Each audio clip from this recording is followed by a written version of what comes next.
Mulai ya. Sekali lagi saya mengucapkan Shalom dan selamat datang saudara-saudari sekalian dalam ibadah PU ini pada tanggal 25 Februari 2022. Perkenalkan ya, nama saya Yusuf Cendrawan dari Biologi A 2020 yang akan berlaku sebagai WL dalam ibadah ini. Salam kenal. Sebelum kita mulai ibadah ini, kita ada beberapa rules, beberapa peraturan. Ya, saya akan bacakan. Yang pertama, mematikan mic selama PU kecuali saat dibutuhkan. Misalnya menjawab sapaan WL atau pembicara. Yang kedua, peserta PU diharapkan mengikuti ibadah mulai dari awal hingga akhir dengan sikap yang baik. Menempati tempat yang aman, nyaman, namun tidak mengurangi kekhidmatan dalam beribadah. Yang keempat, peserta PU mengubah format nama. Dengan format nama strip prodi angkatan. Sebagai contoh, Angga strip matematika 2020 atau kini singkatnya MAT. Sebelum kita mulai ibadah juga, mari kita sama-sama bersatu nih.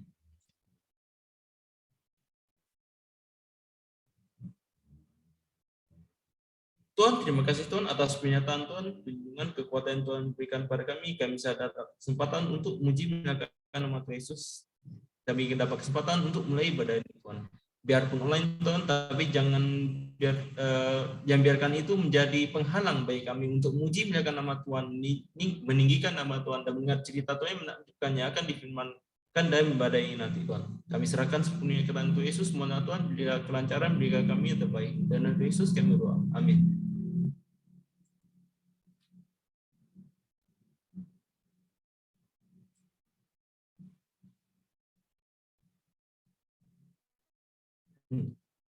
Mari kita muji memuliakan nama Tuhan ya.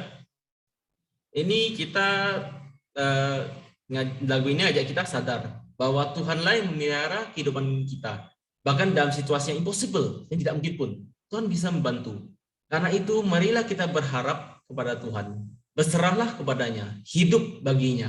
Mari kita sama-sama memuji memuliakan nama Tuhan, ku hidup bagimu.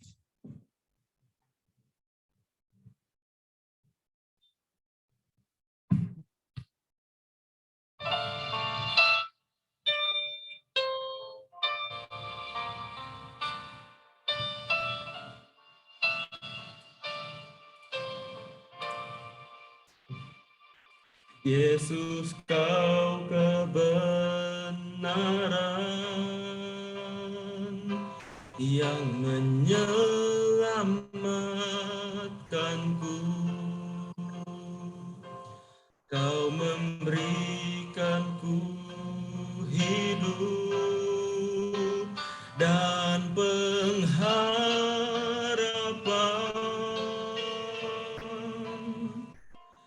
Ku ikut kehendakmu, ku perlu anugerahmu, ku nyatakan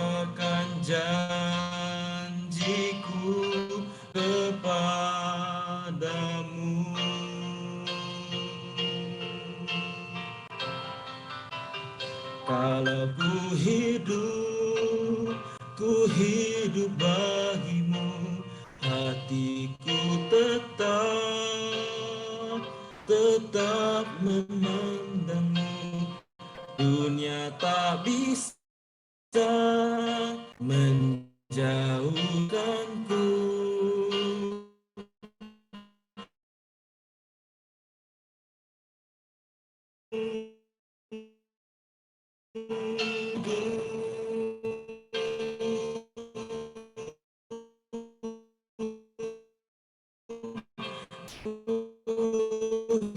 Hidup bagimu, tetap kamu dijauhkanku dari kasihmu.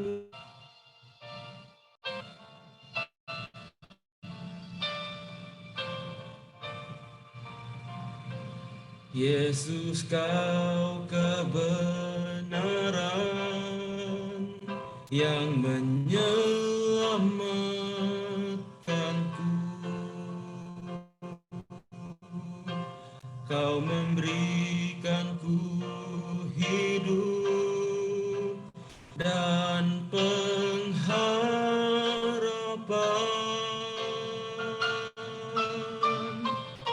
Ku ikut kehendak-Mu,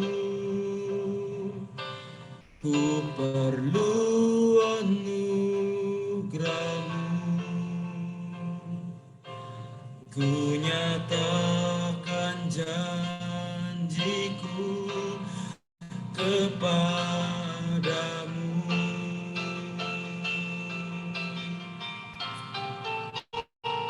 Kalau ku hidup bagimu, hatiku tetap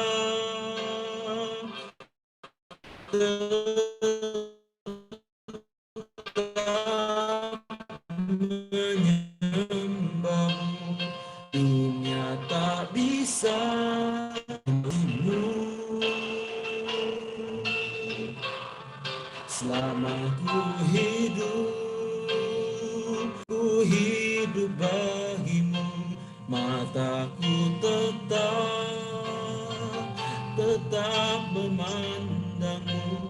Dunia tak bisa menjauhkanku dari kasih-Mu.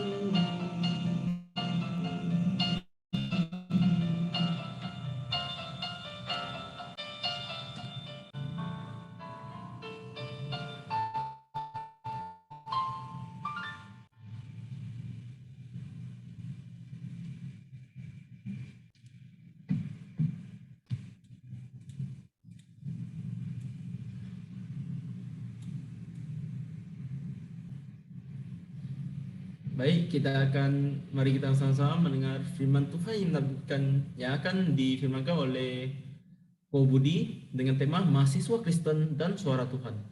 Pada Ko Budi dipersilakan.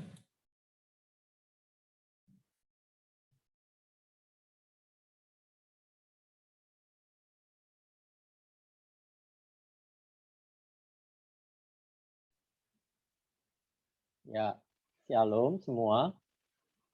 Bisa dengar suara saya? Shalom. Apakah suara saya terdengar jelas? Terdengar? Jelas kok. Oh ya, oke. Terima kasih ya. Oke, siang hari ini kita akan belajar tentang ini ya, mahasiswa Kristen dan suara Tuhan. Ya.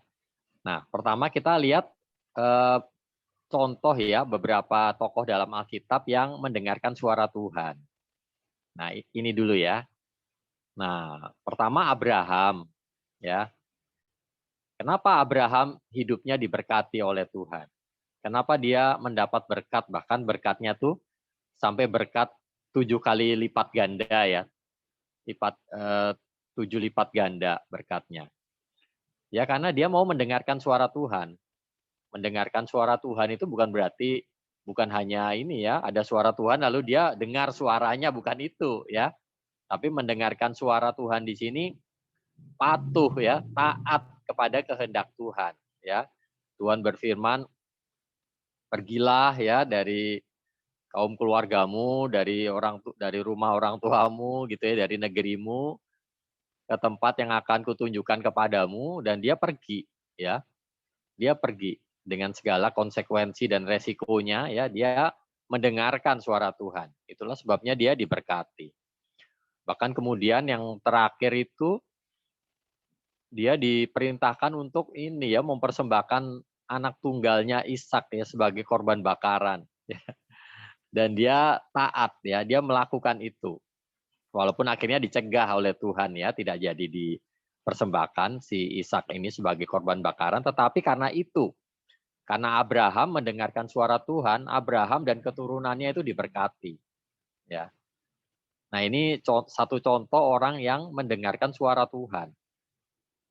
Contoh yang lain, bangsa Israel ya. Bangsa Israel itu diperhadapkan kepada berkat dan kutuk ya. Firman Tuhan melalui Nabi Musa itu menyatakan ya, kalau kamu mau mendengarkan firman Tuhan gitu ya. Maksudnya mau taat kepada kehendak Tuhan, melakukan apa yang menjadi kehendak Tuhan, ya kamu akan diberkati. Tapi kalau tidak, kamu tidak mau mendengarkan, ya yang akan kamu dapat adalah kutuk.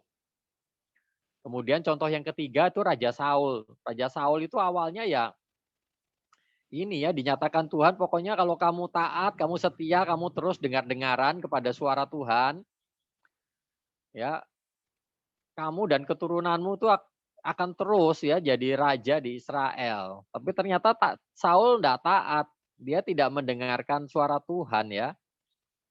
Nah, akhirnya Tuhan menolak Saul sebagai raja, lalu nanti digantikan oleh Daud ya.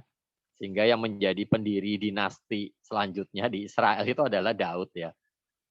Nah, lalu yang terakhir di Perjanjian Baru kita melihat Maria ya. Maria yang kata Tuhan Yesus itu telah mengambil bagian yang terbaik yang tidak akan diambil daripadanya. Jadi bagian yang dilakukan oleh Maria adalah duduk diam dekat kaki Tuhan Yesus dan mendengarkan firman-Nya, mendengarkan Tuhan Yesus berbicara, mendengarkan suaranya Tuhan Yesus. Begitu. Dan kata Tuhan Yesus itu bagian yang terbaik ya, dibandingkan bahkan dengan pelayanannya Marta. Ya. Nah, itulah contoh orang-orang yang mendengarkan suara Tuhan. Jadi kembali lagi, mendengarkan suara Tuhan di sini bukan hanya kita dengar Tuhan berbicara, ada suaranya gitu ya, enggak. Tapi yang dimaksud di sini adalah taat ya, taat, patuh, melakukan apa yang menjadi kehendak Tuhan yang disampaikan melalui firman-Nya. Oke, lanjut. Next.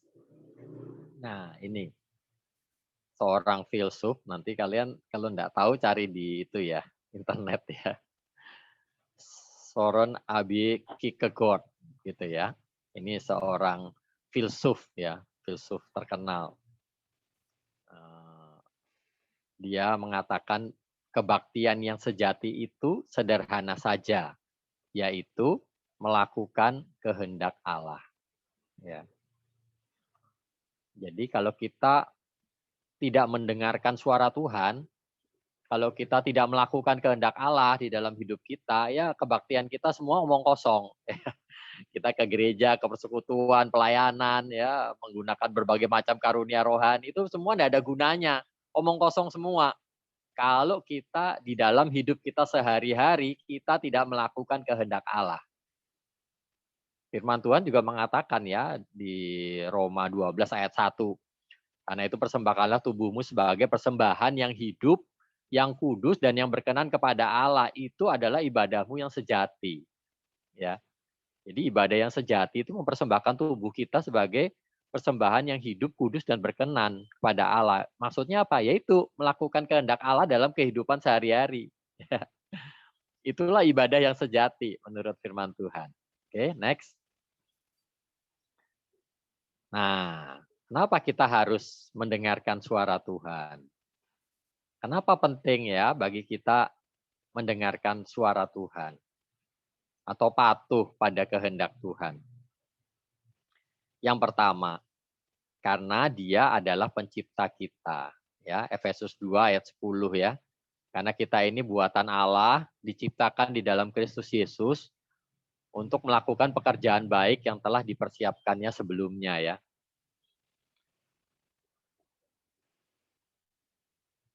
Kita dengan mudah sih ya menyebut Allah ya. Yesus itu Tuhan ya. Tapi kita tenang-tenang aja ya ketika kita tidak taat. Ketika kita nggak melakukan apa yang Tuhan perintahkan, apa yang menjadi kehendak Tuhan yang sudah kita ketahui. Sebetulnya kalau kita betul-betul mengakui ya Dia itu adalah sebagai pencipta kita, Tuhan kita, ya tentu konsekuensinya ya harusnya kita mendengarkan suara Tuhan. Kalau betul Dia itu adalah Allahmu dan Tuhanmu. Ya, kalau enggak ya, kalau kamu enggak mendengarkan suara Tuhan ya berarti omong kosong aja sebutanmu itu. Ya. Itu cuma sebutan kosong, hanya ucapan. Tapi kalau itu enggak hanya ucapan, betul-betul ya Tuhan Yesus itu Allah dan Tuhan di dalam hidupmu, ya kamu akan mendengarkan suara Tuhan itu. Yang kedua, kenapa kita perlu mendengarkan suara Tuhan? Karena Dia itu punya rencana yang baik bagi kita. Yeremia 29 ayat 11. Itu mungkin bagi yang sering dengar khotbah ini ayat yang cukup sering dikutip ya. Jadi Tuhan itu punya rencana yang baik, yang indah bagi kita umatnya. Jadi bukan rancangan kecelakaan, tetapi rancangan yang baik, yang indah, membawa hari depan yang penuh harapan gitu ya. Ya itu. Nah, kalau kita tidak mendengarkan suara Tuhan, ya rencana Allah yang baik ini tidak akan terjadi. Kita tidak akan mengalami rencana yang baik ini di dalam hidup kita.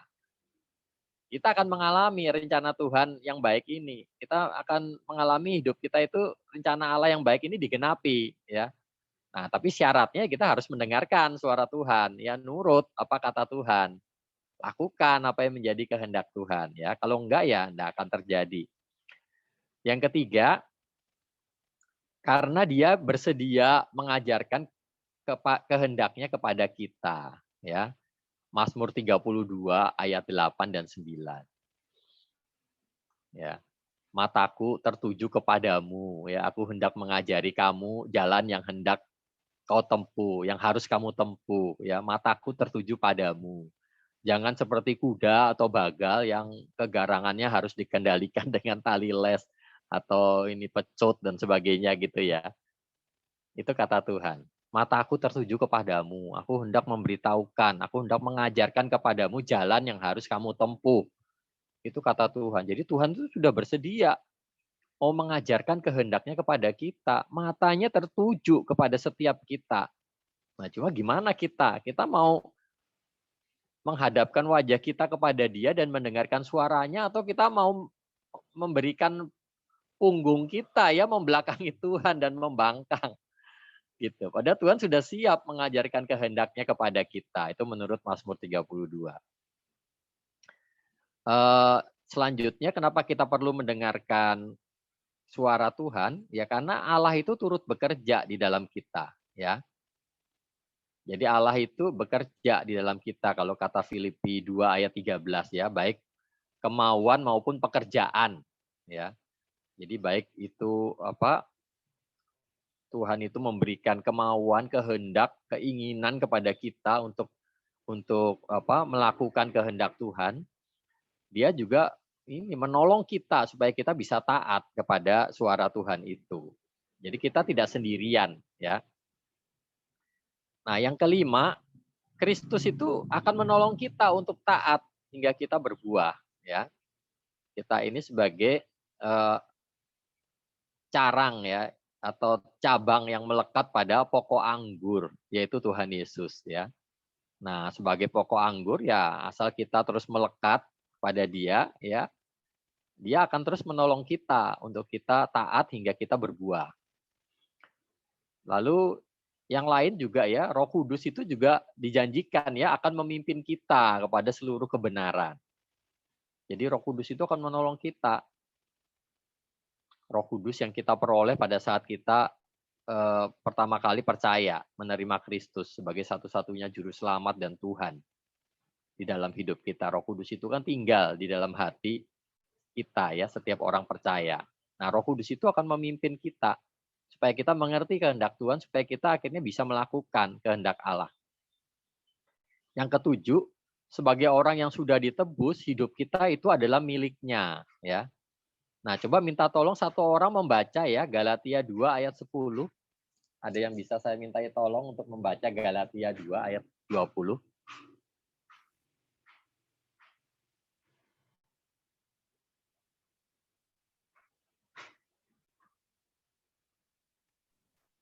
Izin membacakan, Kak Budi.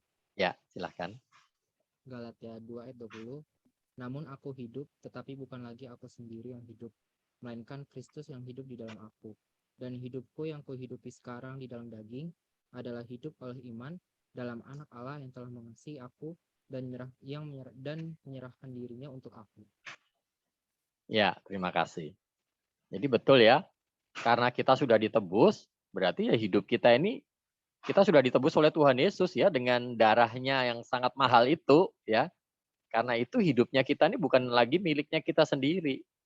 Sebetulnya kita tidak lagi berhak sebetulnya menentukan kita mau apa, tujuan hidupku apa gitu, enggak. Ya, kita harusnya sejak kita ditebus itu kita tanya sama Tuhan, Tuhan apa yang Tuhan mau? Apa yang Tuhan kehendaki untuk saya lakukan di sepanjang sisa hidup saya ini? Karena hidup kita ini miliknya Tuhan Yesus. Nah, yang kedelapan, sebagai anak Allah kita harus menggunakan waktu kita untuk melakukan kehendak Allah. Ya. Pergunakanlah waktumu ya, itu kata Efesus 5 ayat 15 sampai 18 ya. Coba minta satu orang membaca Efesus 5 ayat 15 sampai 18.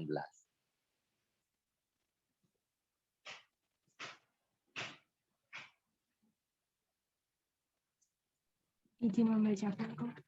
Ya, silakan. Efesus 5 ayat 15 sampai 18. Karena itu perhatikanlah dengan seksama bagaimana kamu hidup, janganlah seperti orang bebal, tetapi seperti orang arif. Dan bergunakanlah waktu yang ada, karena hari-hari ini adalah jahat. Sebab itu janganlah kamu bodoh, tetapi usahakanlah supaya kamu mengerti kehendak Tuhan. Dan janganlah kamu mabuk oleh anggur, karena anggur menimbulkan hawa nafsu. Tetapi hendaklah kamu penuh dengan Roh. Ya, terima kasih. Jadi kan di situ dikatakan pergunakanlah waktu yang ada. Lalu jangan kamu bodoh, tapi usahakan supaya kamu mengerti kehendak Allah. Berarti apa? Ya, sebagai seorang anak Allah, waktu kita itu harusnya digunakan untuk melakukan kehendak Allah, bukan untuk yang lain. Bukan untuk melakukan kehendak kita atau kesenangan kita sendiri, enggak. Ya, prinsip penggunaan waktu ya di dalam kekristenan adalah ya waktu kita itu harus digunakan untuk melakukan kehendak Allah. Bukan untuk yang lain ya. Nah, lalu yang terakhir, mengikuti kehendak Allah itu adalah pilihan terbaik di dalam hidup kita ya. Percayalah kepada Tuhan dengan segenap hatimu dan janganlah bersandar pada pengertianmu sendiri. Akuilah dia dalam segala lakumu, maka ia akan meluruskan jalanmu. Itu kata firman Tuhan ya dalam Amsal 3. Jadi mengikuti kehendak Allah itu memang tidak mudah. Ada resiko, ada harga yang harus dibayar, ada pengorbanan yang harus diberikan ya. Tapi bagaimanapun mengikuti kehendak Allah itu lebih baik daripada kita tidak mengikuti kehendak Allah ya. Gitu. Jadi mengikuti kehendak Allah itu memang pilihan terbaik di dalam hidup kita. Nah, sekarang mau enggak kita mendengarkan suara Tuhan? Ya. Setelah kita tahu semua hal ini ya. Mendengarkan suara Tuhan, mengikuti kehendaknya. Ya, next silahkan.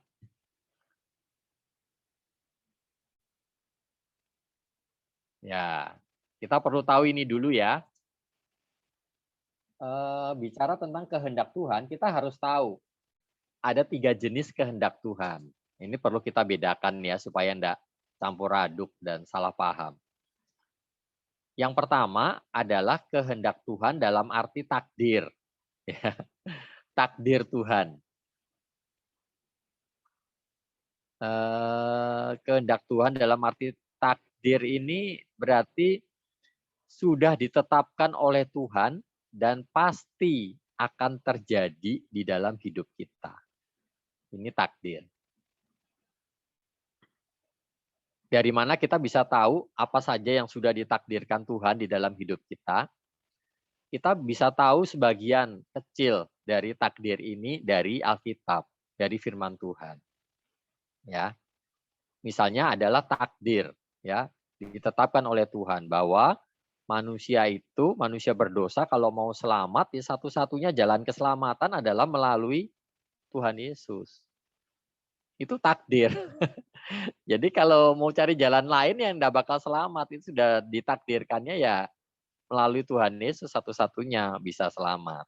Ya. Dan juga kita bisa tahu juga ya bahwa sudah ditakdirkan ya bahwa Tuhan Yesus itu akan datang ke dunia ini itu pada abad pertama Masehi, pada zaman Romawi di bawah pemerintahannya pada waktu itu Herodes Agung ya, menjadi raja. Pada saat itulah Tuhan Yesus itu lahir. Itu sudah ditetapkan, sudah ditakdirkan oleh Allah ya. Gitu. Itu semua sudah ditakdirkan. Jadi semua yang sudah dinubuatkan oleh Allah itu memang sudah ditakdirkan memang begitu. Nah, selain itu ada juga ya kalau hal-hal yang terjadi di dalam keseharian kita. Hal-hal yang sudah terjadi ya kita mau mengusahakan seperti apapun tetap itu terjadi ya. Ada orang yang sudah jaga mengikuti protokol kesehatan ya di era pandemi ini dengan sungguh-sungguh, minum vitamin, makan makanan bergizi ya. Sudah betul-betul ya menjaga tapi akhirnya tetap kena COVID dan akhirnya sakit bahkan meninggal ya gimana lagi ya. Ya kita bisa menganggap itu ya bisa dikatakan mungkin itu ya juga ini ya sudah ditetapkan oleh Tuhan. Ya. Walaupun mungkin juga ada karena kesalahan orang lain ya. Nah, tapi kenapa Tuhan izinkan itu terjadi ya? Mungkin Tuhan sudah tetapkan memang usianya memang sudah sampai segitu. Nah, mungkin ada juga kejadian-kejadian yang lain yang ya itu takdir. Nah, untuk soal takdir ini ya kehendak Tuhan dalam arti takdir ini tidak bisa ditolak, tidak bisa dihindari. Ya, hanya bisa diterima dan kita menyesuaikan diri dengan takdir itu. Ya takdir yang lain adalah ya Tuhan Yesus akan datang kembali ke dunia ini untuk yang kedua kalinya untuk menghakimi orang yang hidup dan yang mati. Jadi kalau kita hidupnya enggak percaya, enggak taat sama Tuhan Yesus ya tinggal tunggu penghakiman. Dihukum ya.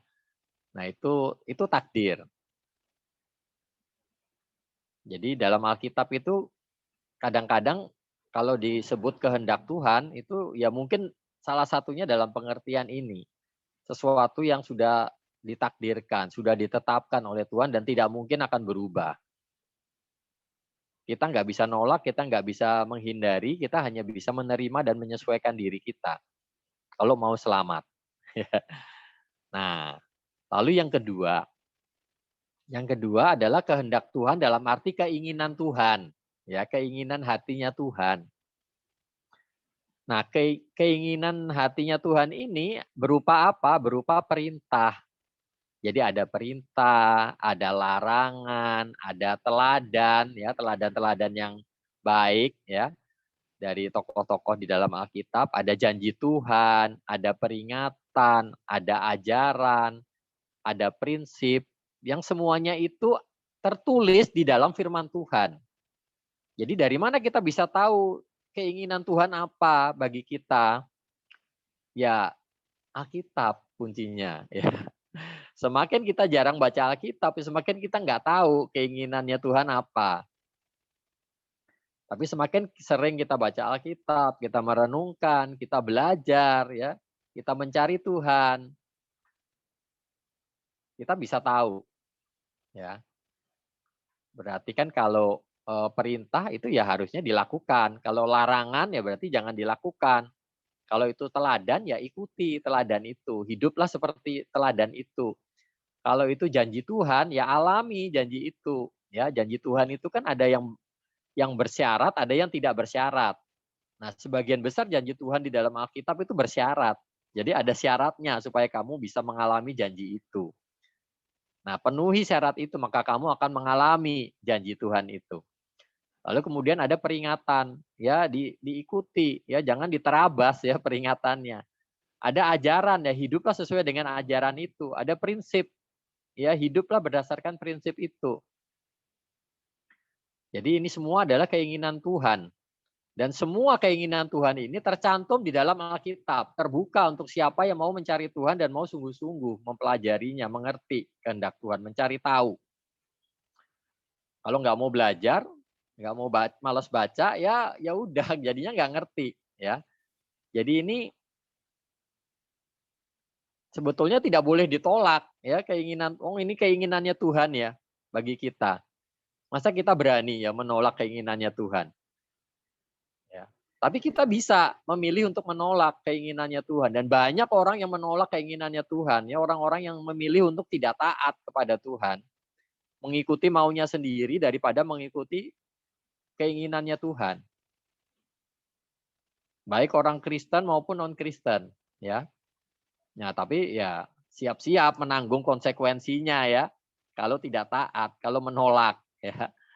Tapi kalau taat, pada melakukan keinginan Tuhan ini ya tadi ya ada banyak janji Tuhan itu yang akan digenapi.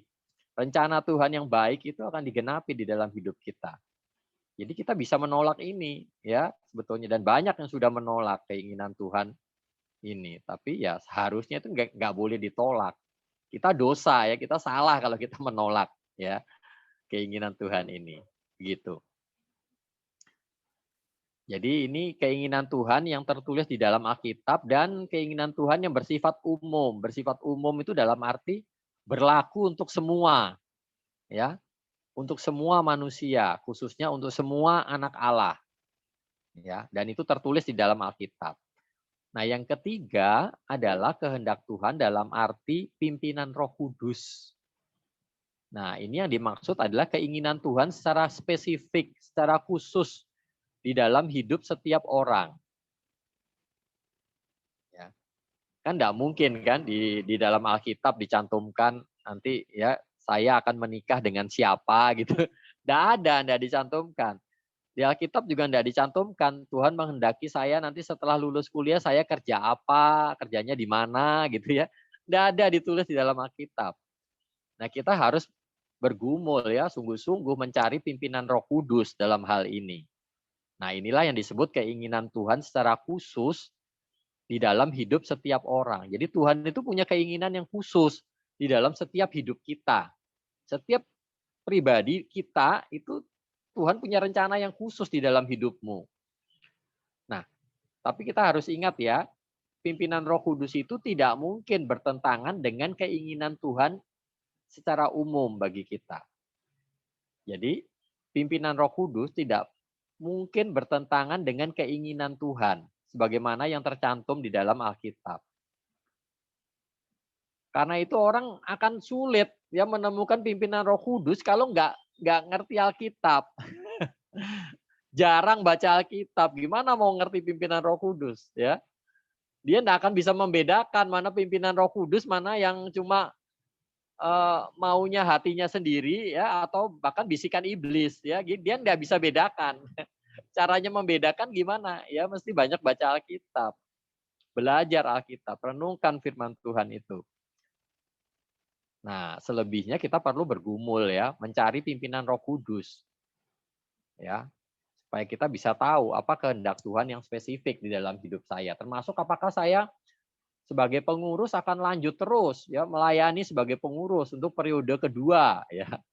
Apakah saya yang sebelumnya ini belum jadi pengurus akan menjadi pengurus atau tidak di PMK FSM. Nah, itu juga perlu pimpinan Roh Kudus. Ya kita harus menggumulkan itu. Ya. Jangan belum apa-apa enggak gitu ya. Ya, enggaknya betul enggak kamu itu mengikuti pimpinan Roh Kudus ya. Nah, berikutnya. Nah, ada berbagai sarana ya untuk kita bisa mengerti kehendak Tuhan. Sarana-sarana yang Tuhan pakai ya untuk menyatakan kehendaknya kepada kita. Yang pertama jelas, sarananya adalah firman Tuhan. Mazmur 119 ayat 105 ya. Firman-Mu itu pelita bagi kakiku dan terang bagi jalanku ya.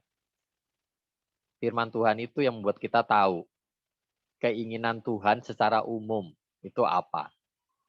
Ya. Nah, dan kadang-kadang firman Tuhan itu juga berbicara secara khusus kepada kita. Waktu kita Bible reading, waktu kita saat teduh, waktu kita mendengarkan firman Tuhan di gereja, ya, atau kita mendengarkan firman Tuhan secara online, ya. Saat itu firman Tuhan bisa secara khusus langsung berbicara kepada kita, ya. Gitu. Ya, makanya kita kalau ini mau menggumulkan ya, misalnya menggumulkan soal jadi pengurus gitu ya, misalnya ya dengarkan apa kata firman Tuhan melalui saat teduhmu, melalui Bible readingmu. Kamu lagi dengar khotbah itu Tuhan bicara apa ya. Seringkali kalau kita sudah betul-betul berdoa sama Tuhan, tanya sama Tuhan, Tuhan akan menyatakan melalui firman-Nya apa yang Dia kehendaki bagi kita. Nah, dengarkan itu ya. Nah, yang kedua adalah dengan doa ya. Doa itu juga sarana. Nah, doa ini ya sering berkombinasi juga dengan firman Tuhan ya. Kalau kita berdoa, minta hikmat kepada Tuhan, Tuhan apakah Engkau menurut Tuhan saya ini tepat enggak kalau saya jadi pengurus ya di PMK. Kita berdoa bawa itu sama Tuhan, tanya ya. Tuhan bilang kalau kamu minta hikmat pasti akan diberi kata Tuhan. Itu janji Tuhan. Asal kamu minta sungguh-sungguh. Ya. Nah, dengarkan suara Tuhan ya, tapi ya. Nah, terus juga akal budi ya. Nah, kadang-kadang akal budi kita ini jadi penghalang bagi kita untuk mengerti kehendak Tuhan. Kenapa? Karena akal budi kita masih yang lama. Kenapa masih yang lama? Ya karena akal budi kita nggak pernah berubah. Sejak kita menjadi orang percaya, akal budi kita nggak pernah berubah. Kenapa bisa nggak pernah berubah? Ya karena nggak mendengarkan suara Tuhan. Ya. Yang bisa mengubahkan akal budi kita supaya sesuai dengan apa yang dipikirkan oleh Tuhan adalah firman Tuhan. Semakin sering kita mendengarkan firman Tuhan, semakin sering kita membaca, merenungkan, mempelajari, dan membuka seluruh akal budi kita untuk diubah oleh firman Tuhan, akal budi kita akan diperbaharui. Nah, kalau akal budi kita sudah diperbaharui, pada saat kita memikir, menimbang-nimbang, sebelum mengambil keputusan, itu pikirannya akan benar. Gitu. Ya, makanya akal budi ini juga suatu yang dipakai ya oleh Tuhan ya untuk kita bisa menemukan kehendak Allah. Nah, selain itu Tuhan juga bisa pakai nasihat ya, nasihat orang lain. Di dalam Alkitab contohnya yaitu Rasul Paulus. Rasul Paulus untuk dia pertama kali melayani di jemaat di Antioquia juga kan mengikuti nasihatnya Barnabas ya. Barnabas lah yang datang kepada Paulus ya, mungkin dia bagi beban ya, dia cerita kondisi jemaat yang baru dirintis ini di Antioquia. Nah, lalu dia ngasih nasihat ya, bagaimana kalau kamu juga ini terlibat dalam pelayanan di jemaat Antioquia ya. Dan Rasul Paulus menuruti nasihatnya Barnabas ini. Ya, karena itu akhirnya mereka melayani bersama-sama dan jadi berkat luar biasa untuk jemaat di Antioquia. Nah, kita juga ya mungkin yang memberi nasihat bagi kita mungkin siapa ya? Mungkin pengurus lama ya yang memberi nasihat. Mungkin yang memberi nasihat itu pemimpin rohani kita, kakak KTB kita yang ngasih nasihat. Ya, Dek, baiknya kamu ini jadi pengurus, dan kalau jadi pengurus baiknya kamu ini kalau bisa diisi acara misalnya, ada yang kasih nasihat kayak gitu. Atau kalau kamu ini ya mending kalau kamu betul-betul ini siap ya mending kamu kalau menurutku mending kamu jadi ketua, Dek. Mungkin ada yang menyarankan begitu.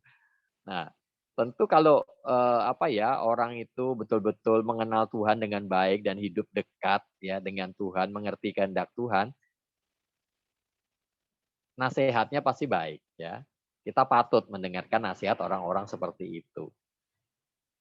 Nah, juga yang terakhir situasi yang ada. Ya, dalam Kisah Para Rasul itu juga dalam pemberitaan Injil para rasul juga melihat situasi. Kadang-kadang pintu penginjilan itu ditutup betul-betul, nggak bisa masuk. Ya udah, berarti mungkin itu dicegah oleh Roh Kudus. Akhirnya cari pintu yang lain yang terbuka ya. Nah, gitu juga situasi yang ada. Situasi yang ada itu mungkin ya regenerasi pengurus, lalu kemudian misalnya jumlah pengurusnya kurang ya. Belum ada orang yang mau jadi ketua atau jadi si acara. Nah, gitu. Itu mungkin juga situasi ya, situasi. Jadi situasi-situasi yang ada di sekitar kita itu bisa membuat kita lebih mengerti kehendak Tuhan. Apakah Tuhan buka jalan bagi saya? Apakah Tuhan memang selama ini mempersiapkan saya untuk saya ini menjadi pengurus misalnya atau memasuki menjabat sebagai pengurus di si apa gitu ya.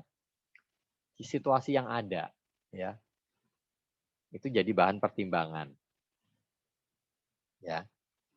Oke, jadi ada firman Tuhan, doa, akal budi ya, bukan berarti pada saat mencari kehendak Tuhan itu kita nggak mikir ya. Ya, lalu nasihat orang lain ya. Lalu lihat situasinya ya. Ya, next. Ini juga tidak kalah pentingnya ya, yang berikut. Nah, ini prinsip-prinsip pengambilan keputusan ya. Ini bagi kita secara pribadi ya. Kan kata firman Tuhan, carilah dahulu kerajaan Allah dan kebenarannya, maka semuanya itu akan ditambahkan kepadamu. Nah, sebelum kita mengambil keputusan, ya, coba kita bertanya pada diri kita sendiri, apakah saya sedang menempatkan keinginan Allah di atas keinginan saya pribadi? Ya, jadi misalnya kalau mau jadi pengurus, misalnya apakah jadi pengurus atau tidak? Kalau misalnya iya ataupun tidak, itu keinginan saya pribadi atau kamu yakin itu keinginannya Allah bagimu gitu. Ya. Jadi kita mesti belajar ya menempatkan keinginan Allah di atas keinginan kita sendiri ya. Kalau itu yang mengemuka adalah keinginan saya sendiri yang ngotot untuk itu. Nah, itu salah berarti. Ya, mungkin itu bukan kehendak Tuhan ya. Gitu. Nah, yang kedua, kita harus mempertanyakan apakah hal ini akan menolong saya untuk lebih mengasihi Allah dan manusia. Apakah dengan mengambil keputusan ini nantinya itu akan menolong saya ya untuk saya bisa lebih mengasihi Allah dan lebih mengasihi manusia, mengasihi orang lain. Kan hukum yang terutama itu ya kan kasihilah Tuhan Allahmu dengan segenap hatimu itu ya, kasihilah sama manusia seperti dirimu sendiri. Nah, yang ketiga, kita mempertanyakan apakah tindakan ini atau keputusan ini mendukung keterlibatan saya dalam pelaksanaan amanat agung Kristus. Itu ya, jadikan semua bangsa muridku itu kata firman Tuhan, kata Tuhan Yesus. Apakah dengan saya mengambil keputusan ini, mengiyakan misalnya, itu akan membuat saya semakin terlibat dalam melaksanakan amanat agung Kristus. Kalau iya, ya berarti ini keputusannya benar. Ya, buat saya semakin terlibat ya dalam pelaksanaan. Karena itu pasti sesuai dengan kehendak Tuhan. Kalau saya itu semakin terlibat dalam pelaksanaan amanat agung. Apakah hal ini menolong saya untuk hidup lebih kudus? Ya, kata Rasul Petrus, inilah kehendak Allah pengudusanmu, gitu ya. Jadi kalau saya mengambil keputusan ini lalu menolong saya untuk hidup lebih kudus, ya, nah itu bagus, berarti itu benar keputusannya. Kita di jalur yang benar, gitu ya. Lalu apakah tindakan ini akan meningkatkan pengenalan pribadi saya akan Kristus? Apakah saya semakin bertumbuh, semakin mengenal Kristus ya dengan mengambil keputusan ini. Apakah keputusan ini akan membuat saya diperhamba oleh sesuatu ya. Itulah sebabnya kalau kita mengambil keputusan untuk merokok itu juga salah ya. Kita jadi diperhamba oleh rokok gitu ya. Diperhamba itu berarti kita jadi terikat ya, terikat dan mau enggak mau akan terus ya berlaku atau melakukan sesuatu sesuai dengan sesuatu yang memperhamba kita itu. Dan itu jadinya jadi berhala gitu ya, menggantikan Tuhan, ya. Diperhamba. Diperhamba oleh sesuatu yang bukan Tuhan ya. Itu akhirnya jadi berhala. Kita jadi terikat oleh itu. Hidup kita jadi nggak taat sama Tuhan ya.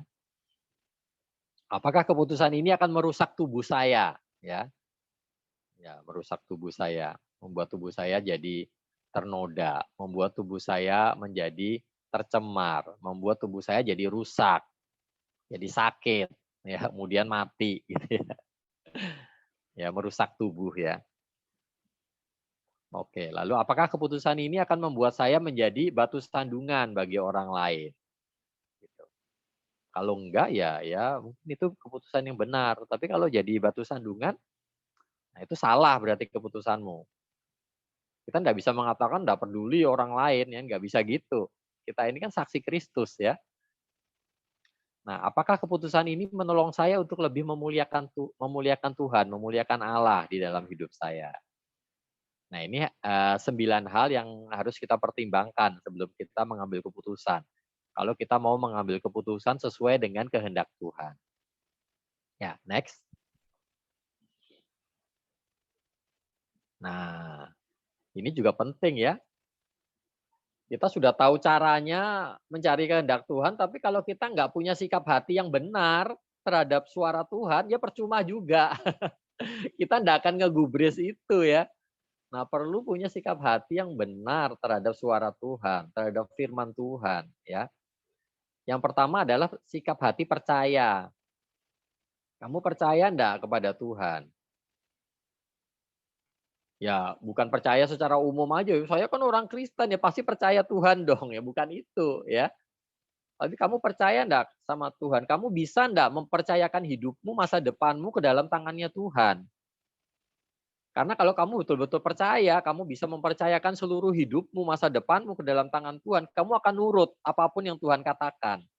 Gitu, ya. Punya sikap percaya pada Tuhan.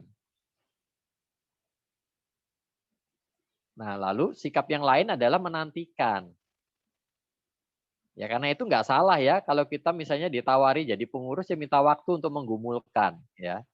Ya, tapi tentunya harus jelas ya berapa lama gitu ya, dan harus reasonable juga ya, jangan kelamaan nanti diminta jadi pengurus ya saya bergumul ya, saya minta waktu 2 tahun ya nggak mungkin.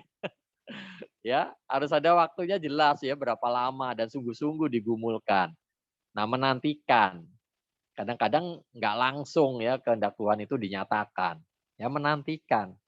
Kalau kita percaya ya juga kita menantikan juga ya kapan Tuhan berbicara. Dan lihat saat teduhmu, Bible readingmu, ya Tuhan bicara apa. Lalu kemudian ya mungkin pertimbangkan juga nasihat orang lain gitu ya. Nah, sikap yang ketiga adalah rendah hati, ya. Rendah hati. Rendah hati ya berarti kalau ada dosa yang masih dilakukan ya segera bertobat. Bertobat. Tinggalkan dosa itu, ya mengaku dosa, mohon pengampunan Tuhan. Dan juga terbuka juga ya kalau apa yang kamu pikirkan selama ini salah, ya bisa juga. Mesti rendah hati, ya. Kadang kita, "Oh, saya yakin ini," gitu ya. Ya mesti rendah hati, terbuka ya terbuka terhadap suara Tuhan, ya. Rendah hati, siap dikoreksi gitu ya, mau dikoreksi oleh firman Tuhan. Nah, lalu juga punya sikap takut akan Tuhan. Orang sekarang tuh banyak yang ironis ya, katanya mengasihi Tuhan tapi enggak takut akan Tuhan. Nah, ini jadi tanda tanya sebetulnya kasihnya akan Tuhan tuh kasih yang seperti apa? Karena kata Tuhan Yesus kan kalau kamu mengasihi aku, kamu akan melakukan segala perintahku. Itu kata Tuhan Yesus. Jadi enggak mungkin orang itu mengasihi Tuhan kalau dia enggak takut akan Tuhan ya. Nah, kemudian yang terakhir juga kita punya sikap hati suka melakukan kehendak Tuhan. Ya. Nah, dengan begitu ya kita akan jadi orang yang melakukan kehendak Tuhan itu. Kita akan mendengarkan betul-betul suara Tuhan. Ya, next. Oh, sudah habis ya? Ya seperti itu ya. Nah, oke, sampai di sini masih ada waktu enggak untuk tanya jawab? Boleh kalau ada yang mau tanya ya.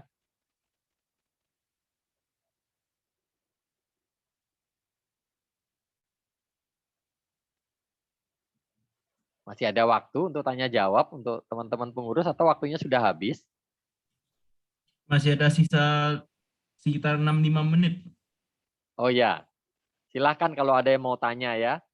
Ini kita bicara soal mendengarkan suara Tuhan atau ya mencari tahu kehendak Tuhan ya supaya kita bisa hidup sesuai dengan kehendak Tuhan.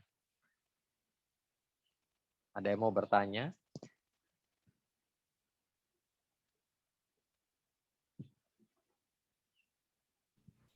Saya Ya, silahkan. sebenarnya terima kasih kok buat firman yang sudah disampaikan. Saya bertanya begini kok.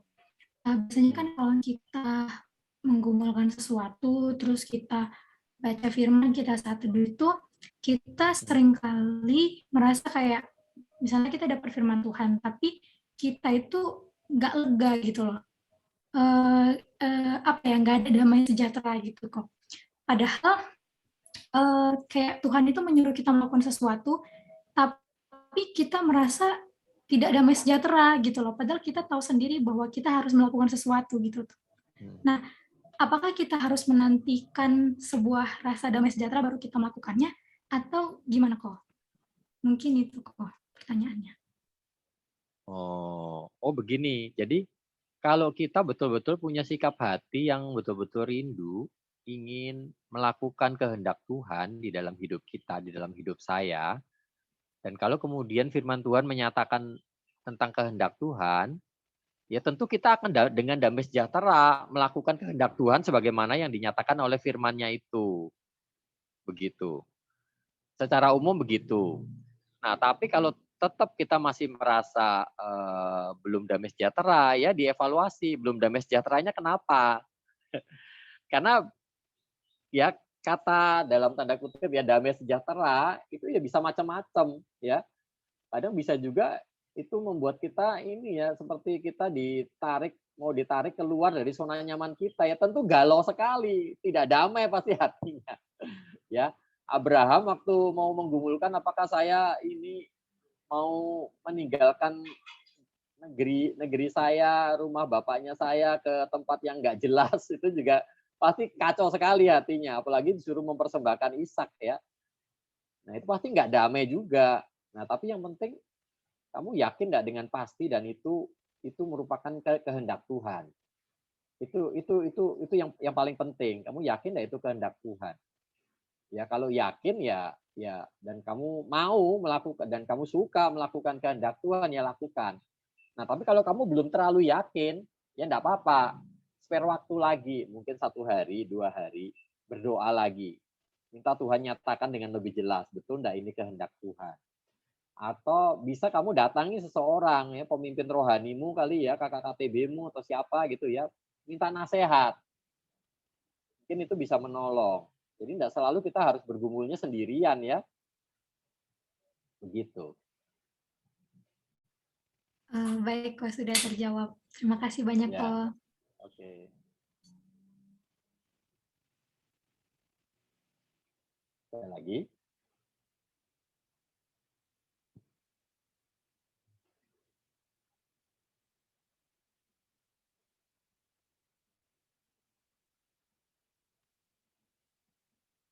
Tidak ada. Ya. Kalau tidak ada ya saya ingin menyatakan begini ya. Mendengarkan suara Tuhan, mengikuti kehendak Tuhan itu memang itu seringnya itu membuat kita keluar dari zona nyaman kita ya. Mungkin ekspektasi hidup kita nggak seperti itu ya.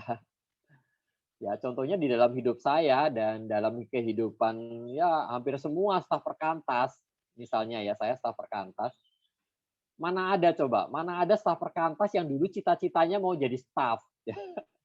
Saya belum pernah menemukan itu, ya. Yang jadi staf perkantas itu dulu ya cita-citanya mau jadi dokter, mau jadi insinyur, ya mau jadi psikolog, mau jadi ekonom.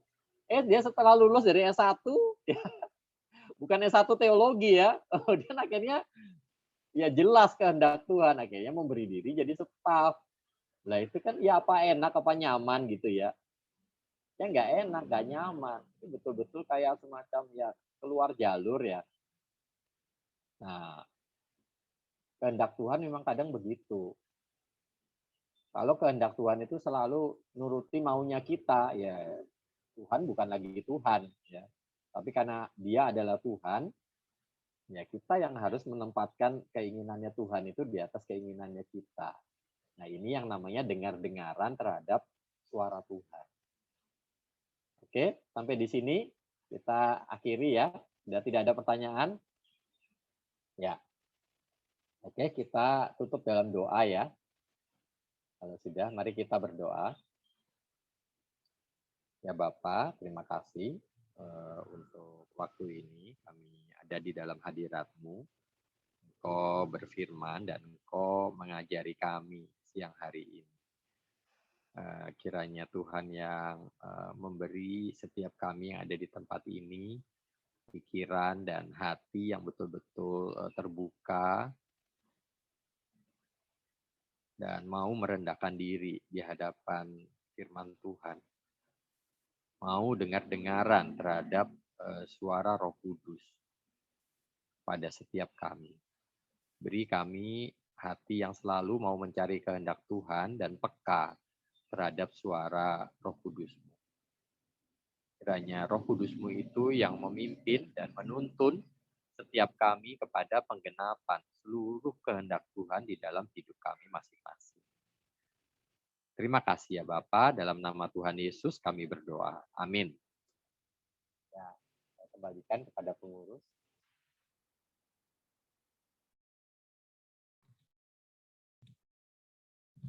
Baik, terima kasih Ko Budi atas firman Tuhan yang menakjubkan itu.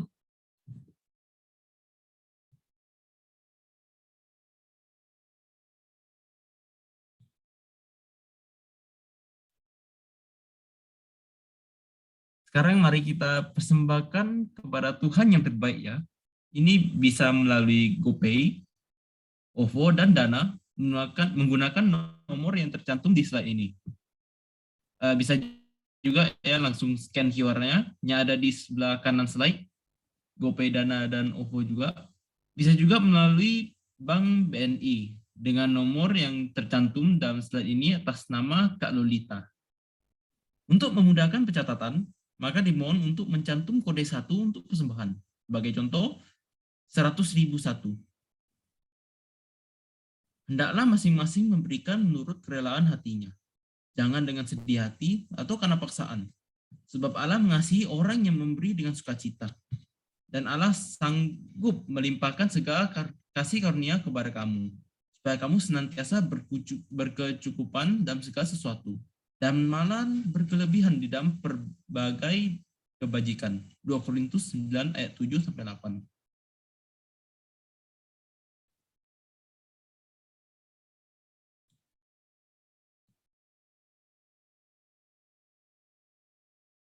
Ini ada liputan PU yang akan dibacakan oleh Kak Ana. Kak Ana, silakan. Oke, shalom teman-teman semua. Siang hari ini aku akan membacakan liputan PU pada tanggal 24 Februari tahun 2022. Next. Yang pertama, selamat ulang tahun bagi teman-teman yang berulang tahun pada minggu ini. Yang pertama ada Rizky dari Statistika 2019, ada Alicia dari Kimia 2020, dan ada Eji dari Fisika 2020. Untuk teman-teman yang berulang tahun, ada ayat Alkitab yaitu yang diambil dari Ulangan 5 ayat 33. Segenap jalan yang diperintahkan kepadamu oleh Tuhan Allahmu haruslah kamu jalani, supaya kamu hidup dan baik keadaanmu serta lanjut umurmu. Selanjutnya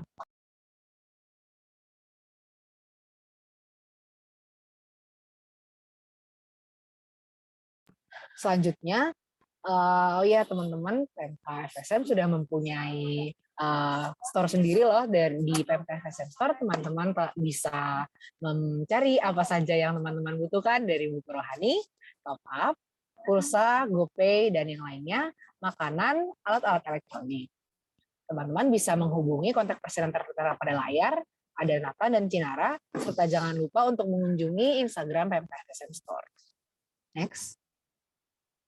Selanjutnya, teman-teman, bagi teman-teman yang mau menyalurkan talenta dan bakatnya seperti lagu, untuk memberi renungan atau kesaksian, dapat menghubungi Christian dengan nomor yang tertera pada PMK Talent yang akan diupload ke YouTube. Next. Jangan lupa teman-teman juga follow sosial media, YouTube dan official line PMK FSM, ada Instagram, YouTube, dan Line. Sekian untuk liputan pada, oh ya, ada perpustakaan PMK FSM dengan kontak person Kak Ian yang kontaknya tertera pada layar. Selanjutnya. Sekian liputan PMK pada siang hari ini. Shalom, terima kasih, Tuhan Yesus memberkati. Aku kembalikan ke Yusuf. Baik, terima kasih Kak Ana atas bacaan liputannya. Mari kita sama-sama menaikkan pujian ini. Kita akui ya, Tuhan manggil nama kita. Manggil nama saya dan nama Anda. Dan apa yang kita jawab? Marilah kita jawab, ya Tuhan. Ku jawab ya. Mari kita sama-sama memuji menyatakan nama Tuhan. Dengar dia panggil nama saya.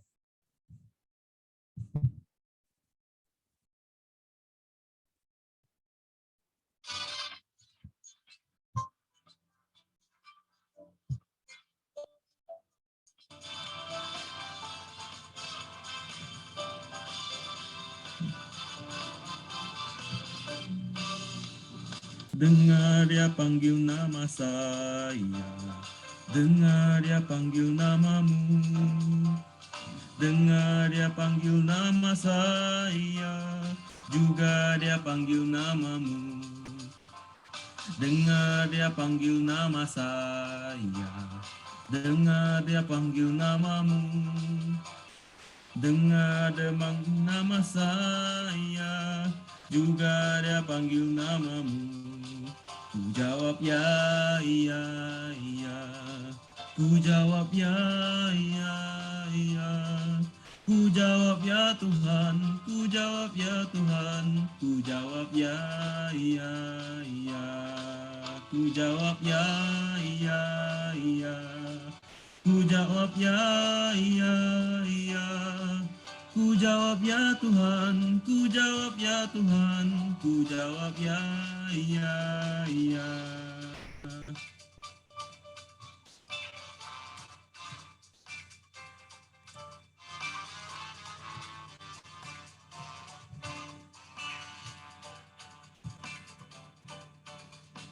Oh giranglah, oh giranglah, Yesus amat cinta pada saya.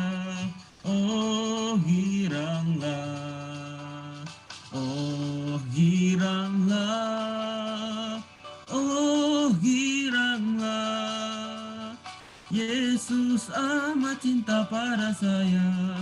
Oh giranglah, dengar dia panggil nama saya, dengar dia panggil namamu, dengar dia panggil nama saya, juga dia panggil namamu.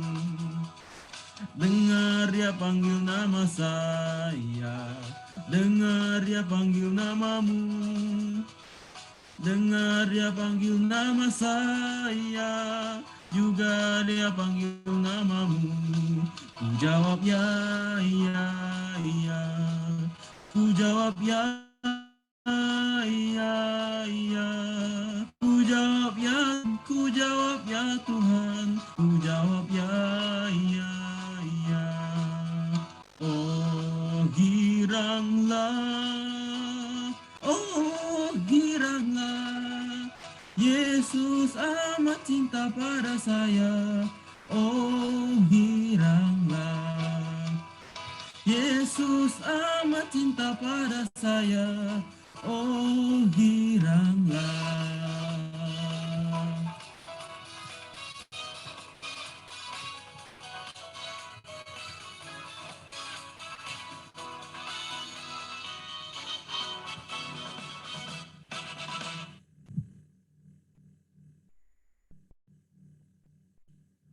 Mari kita sama-sama menaikkan pokok doa ini.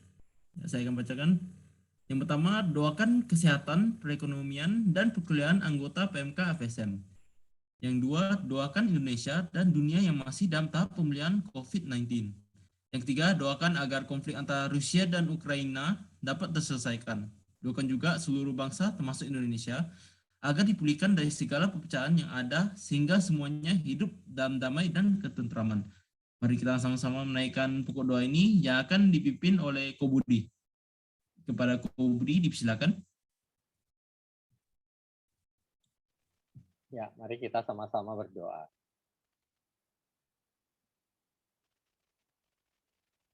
Ya Bapa, kami mengakui bahwa Engkau adalah Allah yang berdaulat atas segala sesuatu. Tidak ada sesuatu pun yang terjadi di dunia ini tanpa seizin-Mu. Engkau berdaulat dan berkuasa atas segala sesuatu. Dan tetapi kami juga mengakui bahwa Engkau Allah yang begitu mengasihi kami. Sehingga Engkau mengutus Kristus untuk menjadi manusia, menderita dan mati di kayu salib demi menyelamatkan kami. Terima kasih untuk kasih-Mu yang begitu luar biasa pada kami. Karena itu kami mau datang kepadamu, kami memohonkan berkat-Mu bagi kesehatan kami. Kiranya Engkau yang menjagai dan melindungi kami.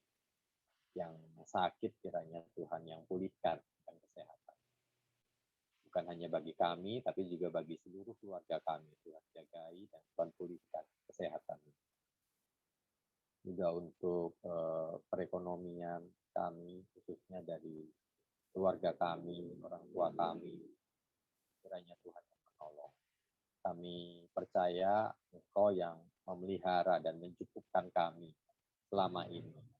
Engkau juga bisa kami percayai untuk memelihara dan mencukupkan segala kebutuhan kami ke depan.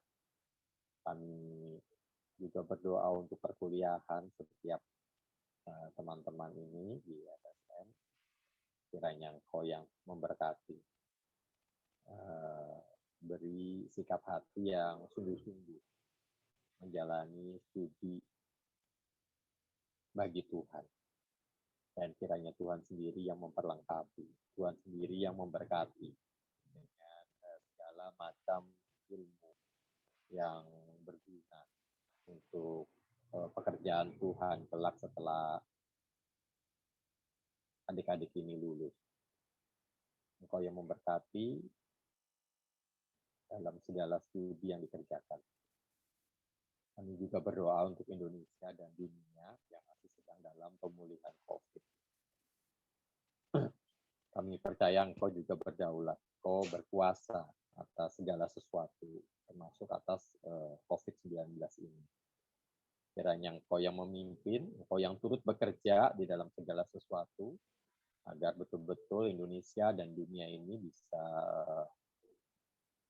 akhirnya bisa mengatasi akan pandemi COVID ini.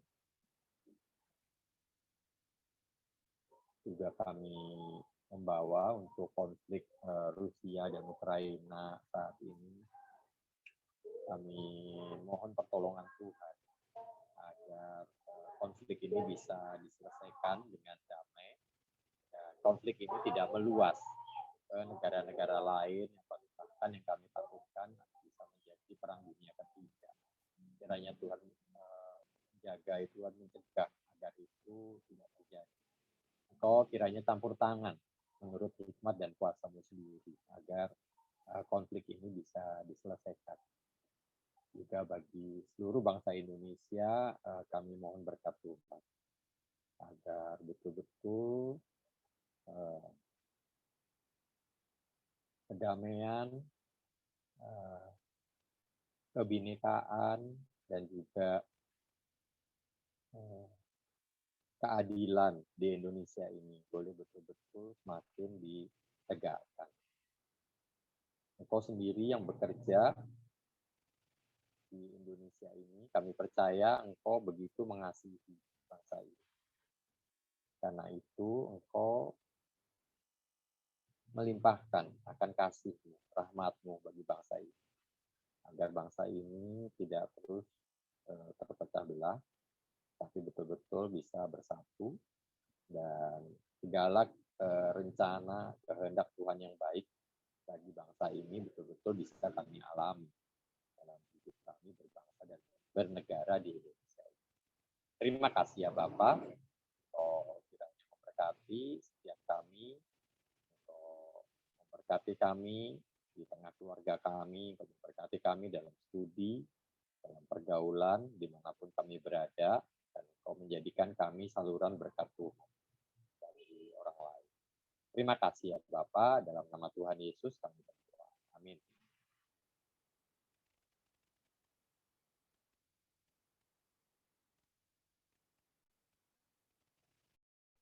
Kok juga sekalian doa dan penutup.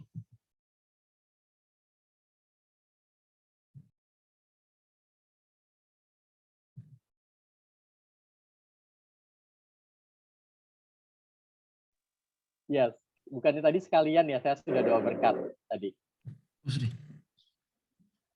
Maaf. Ya. Baik, terima kasih Ko Budi atas doanya.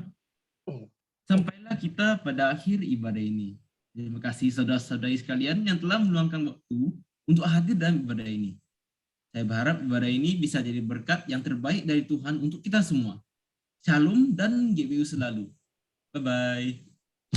Terima kasih Ko Budi, terima kasih Yusuf. Tuhan memberkati semuanya ya. Terima kasih teman-teman, selamat hari Jumat.